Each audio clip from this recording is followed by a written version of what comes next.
नमस्कार। चलिए आज एक सफर पर चलते हैं, प्रकाश, परछाई और परावर्तन की एक अनोखी और दिलचस्प दुनिया में। इस सफर से हमें ये समझने में मदद मिलेगी कि हम अपने चारों ओर की दुनिया को असल में देखते कैसे हैं।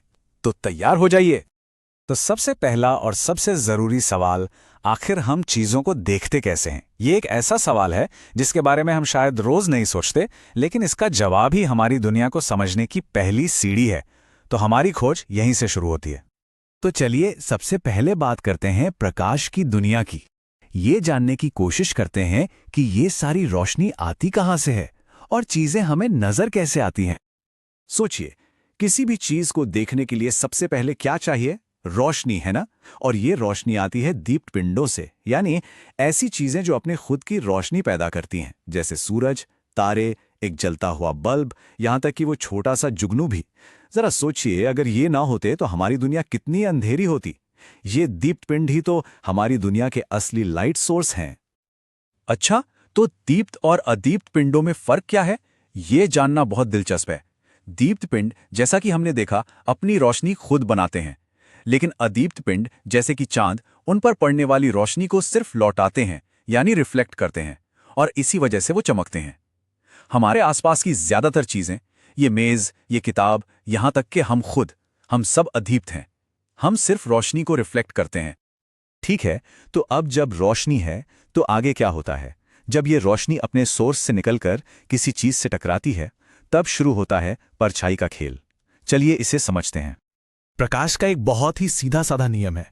वो हमेशा हमेशा एक सीधी लाइन में चलता है। इसी को सरल रेखीय गमन या रेक्टिलिनियर प्रोपगेशन कहते हैं। कभी किसी अंधेरे कमरे में टॉर्च जलाइए, वो जो रोशनी की सीधी लकीर बनती है ना, बस वही इसका सबसे बढ़िया सबूत है। और ये समझना बहुत जरूरी है, क्योंकि परछाई बनने का सारा राज इसी में छिपा है। अब देखिए, हर चीज प्रकाश के साथ एक जैसा बर्ताव नहीं करती। कुछ चीजें होती हैं पारदर्शी, जैसे शीशा, जो प्रकाश को आराम से आर पार जाने देती हैं।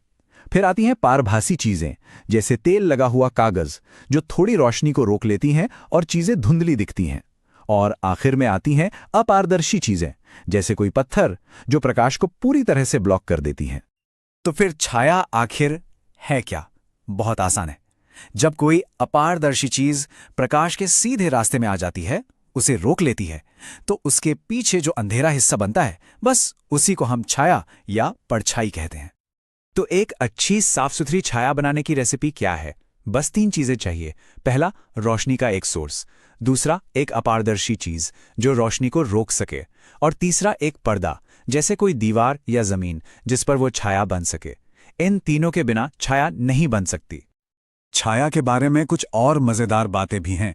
अपारदर्शी चीजें गहरी काली परछाई बनाती हैं, जबकि पारभासी चीजें हल्की धुंधली परछाई बनाती हैं। और सबसे जरूरी बात, छाया का रंग चीज के रंग पर बिल्कुल निर्भर नहीं करता। लाल गेंद हो या नीली, छाया तो काली ही बनेगी। और उसका साइज, वो तो बदलता रहता है। अगली बार अपनी परछाई को देखना, सुबह वो कितनी लंबी होती है और दोपहर में कितनी छोटी। ये सब सूरज की पोजीशन का खेल है। तो अभी तक हमने बात की प्रकाश को रोकने की, जिससे छाया बनती है। अब जरा सोचते हैं कि जब प्रकाश किसी चीज से टकराकर लौटता है, तब क्या होता है? यहीं से शुरू होता है परावर्तन का असली खेल। परावर्तन का मतलब है प्रकाश का किसी चमकदार सतह से टकराकर बाउंस हो जाना, बिल्कुल एक गेंद की तरह। जब रोशनी किसी आईने जैसी चमकदार चीज से टकराती है, तो वो अपनी दिशा बदल लेती है। और ये बहुत बहुत जरूरी है, क्योंकि इसी की वजह से हम उन चीजों को देख पाते हैं जिनकी अपनी रोशनी नहीं होती। एक सीधे आईने में जो हमारी इमेज बनती है, उसकी कुछ खास बातें होती हैं। वो हमारे जितने ही साइज की होती है, हमेशा सीधी दिखती है, और आईने से उतनी ही दूर होती है जितनी दूर हम खड़े होते हैं। पर एक बात है, इसे आप किसी पर्दे पर नहीं उतार सकते। ये असल में वहां होती ही नहीं, बस हमें दिखाई देती है। ये एक वर्चुअल इमेज है, एक तरह का छलावा। और अब वो सबसे अजीब बात, जिसे पार्श्व उत्क्रमण कहते हैं। आईने में सब कुछ उल्टा हो जाता है। मतलब हमारा दायां हाथ इमेज का बायां हाथ बन जाता है और बायां हाथ दायां। इसी वजह से एम्बुलेंस पर एम्बुलेंस शब्द उल्टा लिखा होता है, ताकि आगे वाली गाड़ी के शीशे में वो सीधा दिखे। कमाल की ट्रिक है ना? तो अब जब हमने प्रकाश के ये सारे नियम समझ लिए हैं, चलिए देखते हैं कि इन्हीं सरल नियमों से कितने कमाल के और चालाक उपकरण बनाए गए हैं जो हमारे देखने के तरीके को ही बदल देते हैं। सूक्ष्म छिद्र कैमरा, ये शायद सबसे सिंपल कैमरा है जो बनाया जा सकता है। ये सिर्फ इस एक नियम पर काम करता है कि प्रकाश सीधी लाइन में चलता है। एक छोटे से छेद से जब रोशनी गुजरती है तो वो पर्दे पर एक इमेज बनाती है, और कमाल की बात यह है कि इससे बनने वाली इमेज हमेशा उल्टी होती है। परिशदर्शी या पेरिस्कोप तो एक जादू जैसा है। ये परावर्तन के सिद्धांत का इस्तेमाल करके आपको कोनों के आर पार या किसी दीवार के ऊपर देखने की ताकत देता है। इसमें बस 2 आईने सही एंगल पर लगे होते हैं और बस आप वो सब देख सकते हैं जो सीधे सीधे नजर नहीं आता। और आखिर में सबका पसंदीदा बहुमूर्तिदर्शी या कलाइडोस्कोप।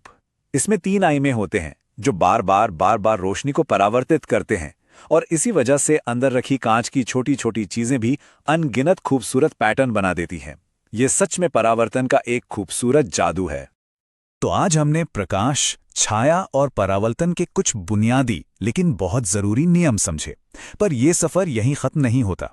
अब सवाल यह है कि परावर्तन के और कौन-कौन से चमत्कार हम रोज अपनी जिंदगी में देखते हैं। जरा सोचिए, पानी में अपनी परछाई से लेकर स्टील की चमकदार थाली तक, विज्ञान हर जगह है, बस हमें उसे देखने वाली नजर चाहिए। देखते रहिए और सीखते रहिए।